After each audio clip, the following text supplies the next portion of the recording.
જય સીતારામ, જય બજરંગ બલી। મિત્રો, આજે અમે આવ્યા છીએ થાળક માતા ગૌશાળા ટ્રસ્ટ ઝાખા। આપણે જ્યાં ઝાડખા વાવીએ છીએ ત્યાં આપણે એક પાણીનું નાનું તવાળ આપણે પશુ પક્ષીઓ માટે બનાવવાનું છે। તો અમે નિરીક્ષણ કરવા આવ્યા છીએ આજે। તો અને ઝાડખે આપણે પક્ષીઓ માટે માળા પણ બોધવાના છે। અને જે ભાઈ પૂનમ અથવા અમાવસનો જે નારિયેળ આપે ને, આપણે નારિયેળ આપીએ છીએ કીડનગરાનું, તો પણ અહીં આવી અને આપી જવું। બધા ભાઈઓને મારી નમ્ર વિનંતી કે આપણે હવે પશુ પક્ષીઓ માટે કંઈક કરીએ એવું આજે અનુમાન લગાવી અને આપણે જંગલમાં આવ્યા છીએ।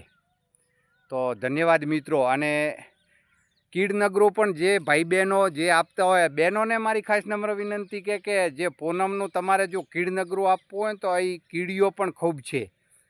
આપણે પૂનમનું એક નારિયેળ લેવાનું, નારિયેળમાંથી પાણી કાઢી અને નારિયેળમાં આપણે બાજરીનું ભડકું અને ખોડ નોખી અને નારિયેળ ભરી અને જંગલની અંદર મૂકી દેવાનું। એટલે તમારે આજીવન 1 મહિનો કીડી એનો નારિયેળમાંથી ખાય એટલે પુણ્ય થાય।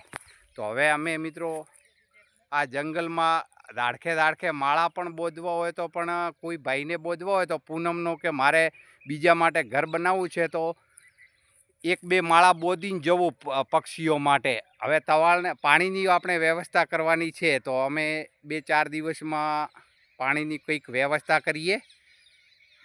જય બજરંગ બલી, જય સીતારામ।